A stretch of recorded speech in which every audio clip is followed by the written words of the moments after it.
Hi friends. இன்றைக்கி பார்த்திங்கன்னா ரொம்ப முக்கியமான ஒரு அழகு குறிப்புங்க. ரொம்ப சிம்பிளாக இன்ஸ்டண்ட்டாக வீட்டில் இருக்கிற ஒரு சின்ன பொருளை வச்சு செம்ம அழகு கொடுக்கக்கூடிய ஒரு டிப்ஸ் தாங்க. இதுக்கு வந்து பார்த்திங்கன்னா ஃபஸ்ட்டு நீங்கள் வந்து எப்பொழுதுமே நம்ம ஒரு ஃபேஷியல் தொடங்குறோம் அப்படின்னா வெறும் காய்ச்சாத பாலை வச்சு நல்லா ஃபேஸை அழுக்கு இல்லாமல் தொடச்சி எடுத்துடணுங்க. ஈரப்படுத்திக்கணும் இல்லையா ஃபேஸை. அதனால ஃபஸ்ட்டு மில்க் வச்சு காய்ச்சாத பாலை வச்சு காட்டன் வச்சு மெதுவாக மசாஜ் பண்ணி நல்லா ஒரு காட்டன் வச்சு தொடச்சி எடுத்துருங்க. அப்போ தான் பார்த்தீங்கன்னா ஷைனிங்காக உங்களுக்கு ஸ்கின்னில் உள்ள அழுக்கு எண்ணெய் எல்லாம் முதல்ல வந்துடும். அதுக்கப்புறம் உங்களுக்கு பியூர் ஸ்கின் இருக்கும். அதுக்கப்புறம் பார்த்தீங்கன்னா கொஞ்சம் ஒரு பாசி பயிர் இருக்கு இல்லையா, பச்சை கலர் பயிர் இருக்கும் பாருங்கள், பாசி பயிர். இதை வந்து நல்லா மிக்சிலேயே நீங்கள் கிரைண்ட் பண்ணிடலாம். கொஞ்சம் ஊற வச்சுட்டு அரைச்சிங்கன்னா இன்னும் ஈஸியாக இருக்கும். இல்லை ட்ரையாக நான் வந்து பொடி பண்ணி வச்சுக்கிறேன் அப்படின்னு ஸ்டோரேஜ் பண்ணுறோம் அப்படின்னா நீங்கள் நல்லா வந்து ட்ரையாக அரைச்சிட்டு பொடி பண்ணி நீங்கள் வீட்லேயே தயார் பண்ணி வச்சுக்கலாம்.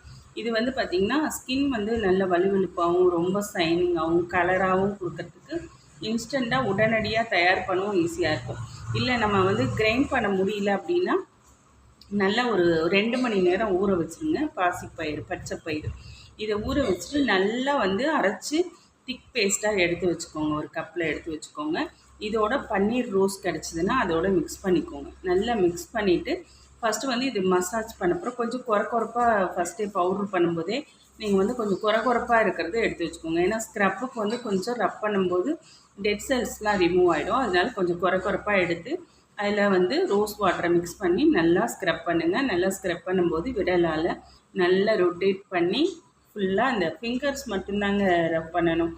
அப்போ தான் பார்த்திங்கன்னா ஸ்கின்னில் உள்ள டெட் செல்ஸ்லாம் ரிமூவ் ஆகிட்டு நியூ செல்ஸ் உற்பத்தி ஆனதுக்கப்புறம் பார்த்திங்கன்னா ஃபேஸ் ரொம்ப கிளியராக உங்களுக்கு வந்து ரொம்ப ஷைனிங்காக தெரியும். இது வந்து 2வது ஸ்டெப்பு. இதை பண்ணி முடிச்சிடும். ஸ்க்ரப்பு ஃபஸ்ட்டு கிளென்சிங், அடுத்தது ஸ்க்ரப்பு, அதுக்கப்புறம் பேக்கு. ஓகேங்களா? இந்த வந்து 2வது ஸ்டெப்பை நீங்கள் நல்லா ரப் பண்ணி முடிச்சுட்டு ஒரு ஈர காட்டன் வச்சு நல்லா மெதுவாக மேல் நோக்கி இப்படி துடைக்கணும். இப்படியும் மேல் நோக்கி துடைக்கணும். அப்போ தான் பார்த்திங்கன்னா ஸ்கின் வந்து தொங்காமல் நமக்கு வந்து டைட்டன் ஆகும். அதனால் மேல் நோக்கி நல்லா வந்து ஸ்க்ரப் பண்ணி நல்ல முகம் ஃபுல்லாக நல்லா தொடச்சி ஒரு காட்டன் வச்சு தொடச்சி எடுத்துருங்க. 2வது ஸ்டெப் முடித்தோடனே ரொம்ப பளிச்சுன்னு நல்லா வலுவலுப்பாக ஸ்கின் பார்க்கும்போதே ரொம்ப பிரைட்டாக தெரியும். இதுக்கு அடுத்த ஸ்டெப் 3rd ஸ்டெப்பு. இதுக்கு முன்னாடி கொஞ்சம் நீங்கள் வெதுவெதுப்பான சுடுதண்ணி வச்சு நல்லா அந்த ஆவி வருது இல்லையா, அதை வந்து நல்லா ஒரு டவல் போத்திட்டு ஃபேஸில் வந்து ஸ்டீம் பிடிச்சிங்க அப்படின்னா நல்லா அந்த ஹோல்ஸில் இருக்கிற சின்ன சின்ன டெட் செல்ஸ் எல்லாமே ரிமூவ் ஆகிடும். அதுக்கப்புறமா தான் நீங்கள் வந்து பேக் போட்டிங்கன்னா ரொம்பவே இது யூஸ்ஃபுல்லாக இருக்கும். நல்லா அந்த வந்து ஸ்டீம் பிடிச்சிட்டு ஈர துணியை எடுத்து நல்லா மெதுவாக ஒத்தி எடுங்க. ஏன்னா ஸ்கின் வந்து ரொம்ப சாஃப்டாக ஆகணும் அப்படின்னா நீங்கள் வந்து முகத்தை அழுத்தி துடைக்கக்கூடாது. லைட்டாக ஒரு காட்டன் வச்சுட்டு ஈரம் படுத்திட்டு அப்படியே வந்து தொட்டு ஒத்தி எடுத்துருங்க. இதுக்கு அடுத்த ஸ்டெப்பு பேக்கு. இப்போ நீங்கள் வந்து அரைச்சி வச்சுருந்த நல்லா நைஸாக அரைச்சி வச்சுருந்த பாசிப்பருப்பை எடுத்து வச்சுக்கோங்க. அதோட ரோஸ் வாட்டர் கொஞ்சம் மிக்ஸ் பண்ணிக்கோங்க. இதில் வந்து அரிசி மாவு 1 டீஸ்பூன். அரிசி மாவு எதுக்கு போடுறோம் அப்படின்னா இது வந்து கொலாஜின் சத்து ஃபேஸ்க்கு ரொம்பவே தேவைப்படுறது வந்து ஃபேஸ் கொலாஜின்.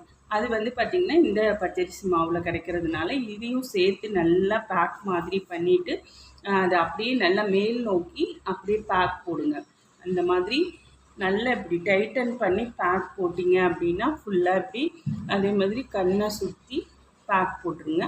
அப்போ பார்த்திங்கன்னா இந்த ஸ்கின்னெல்லாம் பார்த்திங்கன்னா நல்லா இப்படி வந்து உங்களுக்கு டைட்டன் கொடுத்துரும். அதே மாதிரி இந்த ஸ்கின்னுமே நல்லா டைட்டன் ஆகிட்டு ரொம்ப இளமையாக இருக்கிற மாதிரி ஒரு ஃபீல் உங்களுக்கு வந்துடும். இது வந்து நல்லா ஒரு 1 ஹவர் இல்லை ஒரு 25 நிமிஷம் மாதிரி இதை வந்து நல்லா காய விட்டுட்டு அதுக்கப்புறமா நல்ல ஜில் வாட்டர் எடுத்து நல்லா வந்து காட்டனில் நனைச்சிட்டு முதல்ல வந்து அப்படியே ஒத்தி வைங்க. ஃபஸ்ட்டு ஈரப்படுத்திக்கோங்க. ஃபஸ்ட்டு ஈரப்படுத்திட்டு அதுக்கப்புறம் ஜென்ட்லாக மசாஜ் பண்ணுங்கள். லைட்டாக மசாஜ் பண்ணிவிட்டு அதுக்கப்புறம் நீங்கள் ஜில் வாட்டரில் முகத்தை அலம்பிடலாம். இந்த மாதிரி பண்ணதுக்கப்புறமா நல்லா வேறு எந்த சோப்பு எதுவுமே போட வேண்டாம். ஒரு 5 ஹவர்ஸ்க்கு இந்த ஸ்கின்னை அப்படியே விட்டுருங்க. அதுக்கப்புறமா நீங்கள் வந்து பார்த்தீங்கன்னா நேச்சுரலான கலர், சூப்பரான உங்களுடைய உண்மையான கலர் தெரியும். அதே மாதிரி ஸ்கின் பார்த்திங்கன்னா ரொம்பவே உங்களுக்கு வந்து நேச்சுரலாக அழகாக இருக்கும். அதே மாதிரி பார்த்திங்கன்னா டெட் செல்ஸ்லாம் ரிமூவ் ஆனதுனால நியூ செல்ஸ் உற்பத்தி ஆகிறதுனால பார்த்தீங்கன்னா உங்களோட ஸ்கின் வந்து நல்ல க்ளோவாக ஷைனிங்காக பார்க்கவே ரொம்ப பிரம்மாண்டமாக இருக்கும். இது சும்மா வீட்டில் ஜஸ்ட்டு நீங்கள் வீட்டில் உள்ள ஒரு பொருளை வச்சு எவ்வளோ அழகாக எளிமையாக உங்கள் ஃபேஸை பராமரிக்கலாம் பாருங்கள். இது வந்து செலவும் நமக்கு பார்லரோட செலவையும் நம்ம மிச்சம் பண்ணுறோம்.